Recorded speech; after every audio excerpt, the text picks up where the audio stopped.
pagkakaalam sa panonood ko sa kanilang mga live 'no, parang against sila dito or may galit sila dito sa kay Raffy Tulfo. And alam natin na itong si Ballpoint Man, kinontent niya na pumabor siya dito sa kay Tulfo 'no. Alam natin na dahil dito sa kay Attorney Libayan at saka sa kaso nila ni Raffy Tulfo, sumakay ito dito si Ballpoint Man. Para dito. So ayan, patayin muna natin. Good morning po sa inyong lahat at tayo nagkakape. Dito tayo sa ating kusina kung saan na tayo napuntang lugar. Pasensya na po kayo. Ayan, may lalagyan pa ako ng anik-anik. So ayan po. At nag-iingay na naman si Sangkay at sinisisi na naman niya ngayon si Ballpoint Man sa kaso ni Attorney Libayan at ni Raffy Tulfo. Kesyo daw, itong si Ballpoint Man ay pumabor dito kay Raffy Tulfo. Tanga ka pala, Sangkay eh. Saan ba naman papabor dyan sa budol mong attorney na katulad mo? Hindi nakakapagtaka na kung sumuporta ka man kay Attorney Libayan dahil pare-pareho kayo ng utak, no?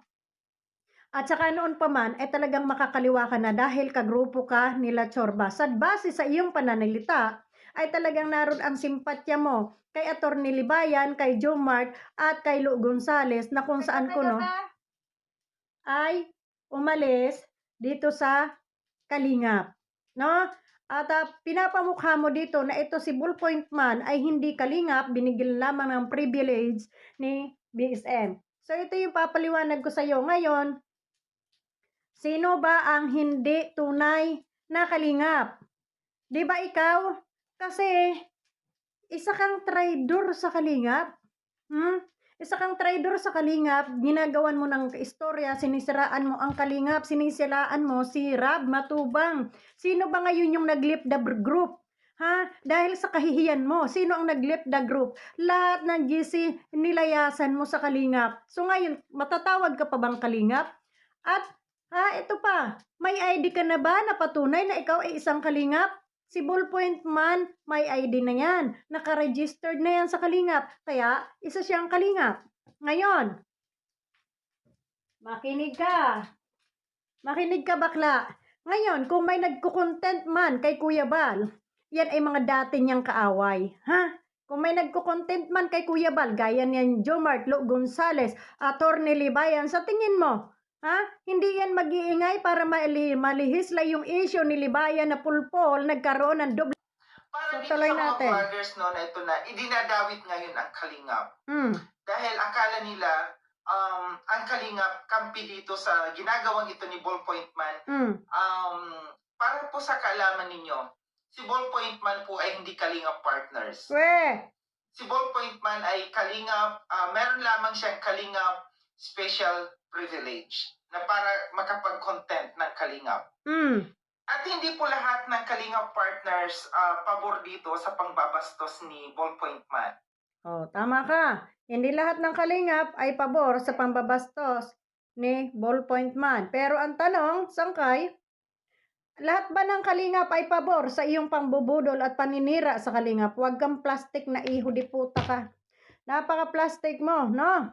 Pinag-iinitan mo si Ballpoint Man, nagsisip-sip ka na kunyari si Ballpoint Man ang pinagsimulan nitong mga vlogger na ito na nagbabatikos kay Kuya Bal. Noon pa man, wala pa si Ballpoint Man. Kaaway na ni Kuya Bal yan. Si Lu Gonzales na traidor, si Attorney Libayan na pulpol, si Jomart na adik-adik, sino pa? Si Sangkay na magnanakaw dito sa kalingap. Left the group pa po, more, napahiya ka, kaya lumayas ka sa mga GC dito sa kalingap. Ngayon, sino ang hindi kalingap? Di ba ikaw, wag kang gumawa ng kwento na kunyari ay didiin mo si Ballpoint Man about dito sa mga siraulong mga vlog, reactor na ito, no? Noon pa man, andyan na yung mga lintek na yan, nakagaya mong pulpol na walang ginawa kundi magpasikat dito sa social media. Kaya yan. Ikaw lang naman yung makapal ang mukha na sip-sip na talaga naman kahit durugin yung mukha mo dito sa kalingap ay talagang hindi ka tinatabla ng hiya. So tuloy natin ito, no? Asan na yun? Nawala na. Point man. Hmm. Dahil kami mismo, ako mismo, isa ako sa mga binabalahura nito ni Ballpoint Man at isa ako na hindi pabor dito sa kanya. Oy, talagang hindi ka papabor, talagang babalahurain ka dahil balahura ka naman talaga, no? Kahit hindi ka pumabor, we don't care. Galit dito sa kay Ballpoint Man, Mm. no? Huwag niyo pong isipin na itinotolerate ng Kalingap yung ginagawang yan, mga pambabastos at O lol, ikaw lang hindi nagtotolerate at ikaw lang ang binabastos dahil bastos ka rin, ha? Hindi ko kinakampihan dito si Ballpoint Man, pero ang binabastos ni Ballpoint Man dito, yung mga bastos at kabala-balahurang katulad mo, dapat ka lang balahurain. Kulang pa nga, dapat nga suntukin ka sa mukha, na mabawasan yung kakapalan ng mukha mo at traidoran mo. pupupo ninyo. Isa na si Jomart, isa na si Pakinggan nyo ito, ha? informative. Isa ako na kinontent ninyo nung nag-content ako patungkol sa kay Attorney Libayan. Wala po akong masamang tinapay doon sa content ko. Ang sa akin lamang pagmumulat sa mga vloggers, no, na hindi mangyari sa kanila yung nangyayaring kinakaharap ngayon ni Attorney Libayan, no. So, iho di puta ka, may concern ka pa kay Attorney Libayan? Ha? May concern ka pa kay Attorney Libayan na nagkaroon siya ng kaso at sinasabi mong pagmumulat sa mga vloggers. Ha? Dapat nga kasama ka ni Attorney Libayan doon sa kulungan. Magsama kayo, no? Kay parehas kayo. Yung isa budol, yung isa mapanira. Magka-views lang. Ha? Naturingang attorney, pinagtatanggol mo yan si attorney. Naturingang attorney, pero siya ang maraming kaso. Saan ka pa nakakita ng attorney, 34 counts ang kaso, no? Dapat siya yung tagapagtanggol ng mga mahihirap, pero anong nangyari? Siya yung may kaso. Nakakahiya, di ba? Ni Attorney Libayan, no? And yung sinabi mo na ako'y merong binabasa. Totoo naman Wala po akong binabasa sa harapan. Wala po akong guide sa harapan. Kung ako man po ay diba? Wala po akong binabasa sa harapan. Wala po akong guide sa harapan. Kung ako man po ay gumawa ng reaction, wala po ako. Galing po yan dito. Asus, wala ka yan. Sangkay, wala kang utak.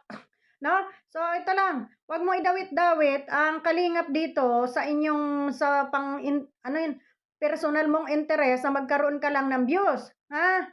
Magkaroon ka lang ng views, kaya ka gumagawa ng kwento. Una, ipapaunawa ko sa impulpul ka dahil tanga ka naman. Tama nang mana ka doon sa kinakampihan mong si Attorney Libayan, magsama-sama kayo. Dapat nga magkasama kayo sa kulungan, isang natulpo. Ay parehas pala kayo may kaso kay tulpo, no? Kaya talagang kampihan mo si Attorney Libayan. Nalimutan ko nga pala. Ito nga pala inatulpo rin. Tapos ito si Attorney Libayan na inggitero, na inggitirong pala ka, na wala nang ginawa kundi araw-arawing si tulpo. Mirese ninyo. Ayan, attorney na puno ng kaso. Ngayon, kakampihan mo yung attorney na imbes na magtanggol sa mga maliliit at may mga kaso, talakayin yung mga pang-ekonomiya dahil siya ay attorney. Anong ginawa? Puro chismis. Yan ang napapala ng mga chismosong tao na katulad mo, Sangkay. Pero ang tanong, bakit nga ba nag-lip the group ka? Tapos ngayon sasabihin mo na hindi kalingap si Ballpoint Man. Si Ballpoint Man ay una-unang nagpa-registered at nagpa-ID. So isa siyang kalingap ngayon. Ngayon kung ayaw nyo sa kanya, hindi naman siya namimilit sa inyo. Yun. Diba? Ang akin dito, alam ko si Ballpoint Man, hindi ito perfectong tao. Ha? Isa ito na may mga mali din sa buhay, hindi ito perpektong tao nakakagawa ng mga pagkakamali. Pero, ang isang banda dito, hindi ito ng balasuba sa kalingap, hindi nanira sa kalingap, hindi nagnakaw sa kalingap, hindi nang harang ng mga sponsor sa kalingap, at hindi nang hot-hot sa kalingap. No? So, ikaw, Sangkay, ano ang ipagmamalaki mo? Di ba ang kapal ng mukha mo? Ano ka? Galit ka kay Ballpoint Man dahil binalahura ka? Balahura naman. Kulang ka pa yan dito. No? Kulang pa? Wala po yan content ninyo na Kalinga Prab. Hindi ka ba tinuruan? Parang ganyan ng magulang. Hindi ko yan na Huwag niyong idawit dito ang Kalingap. Kung ano man po ang kaguluhan ninyo ni Ballpoint Man, ng grupo ni na Ballpoint Man, hindi po yan saklaw ng Kalingap. Maaari siguro tanga. Alam mo, Sangkay, ito lang yung kung sa grupo ni Libayan, kung sa grupo ni Libayan at yung mga vlogger niya ay nakikialam dito sa Kalingap, huwag si Ballpoint Man ang sisihin mo. Ang sisihin mo dyan, yung katangahan mo, ha? At yung katangahan ng mga kasamahan mo. Alam mo kung sino yung mga kasamahan mo? Ha? Sila Churba, Glo Gonzales, Jomart, at kung sino-sino pa yung mga sinipa dito sa Kalingap. Dahil kayo ang nagpiped ng impormasyon dito sa grupo ni Libayan. Huwag kang ano dyan. Base pa lang sa pananilta mo, kakampi ka ni Libayan. Dahil sa sinabi mo na ito ay kumampi kay Tulfo, so ibig sabihin, kakampi ka ni Libayan dahil nagsisimpatya ka doon kay Libayan dahil maraming kaso ngayon si Libayan. So ngayon, ano pagmamalaki mo kay Libayan, ha? Attorney, naturingan, attorney puno ng kaso, attorney wala yatang naipanalong kaso, kung hindi, siya ang puro may kaso ngayon. So yan ang proud ka dyan sa attorney mo. Ba, hindi ako ano dyan, doon na ako kay Tulfo. Kahit sabihin palpak minsan, o sabihin na natin may kapalpakan ng tao, dahil ang tao hindi naman perpekto sangkay katulad mo. Pero wag kang magyabang, no? Wag kang magyabang. O yung mga alipores ni Libayan, ha? Gusto mailihis yung issue doon kay Libayan kung sino-sinong tinitira nito ni Libayan, ha? O kinukulang pa yata to si Libayan sa kaso niya, ha? Sige, mag-angas-angas ka pang attorney ka nang madagdagan lalo yung kaso mo. Turingang attorney to, bastos din. Walang kapulutan ng aral dito sa attorney na to, no? Diba? Ewan ko dyan, sa mga sumasampalataya dyan kay Libayan, kawawa na kayo. Kaya ikaw sangkay. Ha? Ikaw sangkay, wag kang magmalinis. So ngayon kung tinitira man si Kuya Bal, ha, ng mga taga-kabila diyan, ipagtanggol mo dahil ikaw yung sipsip diyan sa pamilya ng Matubang, ipagtanggol mo silang tarantado ka, ha? Wag yung kalabanin mo si Ballpoint Man. Dahil si Ballpoint Man, nagtatanggol lang dyan sa Kalingap. Ikaw, anong silbi mong hayop ka? Anong silbi mong animal ka na hindi mo ipagtanggol ang Kalingap na dyan ka kumikita, yan ang hinuhutan mo, yan ang palabigasan mo, kaya ka nabubuhay hanggang ngayon. Ha? Palamunin ka ng mga sponsor. Yung mga sponsor mong tatanga-tanga, o ayan, no? Hanggang ngayon, ayan dyan yung comment pa nung sponsor mong tubol, na keso yung anak niya nasa ospital, ha? Hanggang ngayon, nakakumpine sa ospital, pero sinong pinapadala ng pera? Ikaw, di ba? Inuuna ka kaysa dun sa anak mo. Kaya may saltek yung sponsor mo, manang-mana rin sa katangahan mo. O magsama-sama kayong mga animal kayo. Huwag ka nang sumipsip kay Kuya Bal. Kilala na, ugali mo, nanira ka sa Kalingap. Sinisiraan mo si Kalingap Rab. Totoo yan, ha? Totoo yan. Maghanap ako ng preba. Asos, hindi na kailangan. Hindi na kailangan. At hindi naman yan masasabi at maisisigaw yung best friend ninyo dati kung hindi nyo yan pinag-usap-usapan noon. Na nililibak ninyo ang Kalingap habang kayo ay magkakakampi pa noong mga panahon na yon, di ba? So, wag kang mag-angas-angas dyan at kung sino-sino sisisihin mo. Samantalang, yung mga lintik na bumabatikos kay Kuya Bal, ay matagal na galit sa Kalingap. Gaya niya ni Lu Gonzales, ni Jomart, wala pa si BPM dito sa Kalingap. Si Libayan, si Churba, wala pa sa Kalingap si BPM na andyan na yung mga kakampi mo. Dahil ikaw ang nagbibigay ng impormasyon sa kanila. Kagaya niya lang nila Andrea D. Kalaban ng Kalingap, pero nasaan ka? Nasa GC kanila at nakikipagchismisan. Nasa GC kanila, Churba, at doon ka nakikipagchismisan. Doon ka nagbibigay ng mga impormasyon dito sa Kalingap na hayop kang traidor ka. Diba? Tapos ngayon, kunyari ka pa, sisisihin mo si Ballpoint Man. Ay, ikaw yung kahihiyang ginagawa mo dyan sa Kalingap. Ano? Hindi ka ba nahihiya?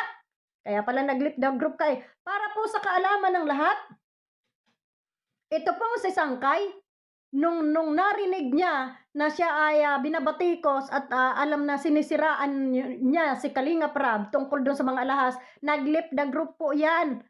Umalis lahat sa mga GC. Dahil nahiya yata doon kay BSM. Kapal na mukha.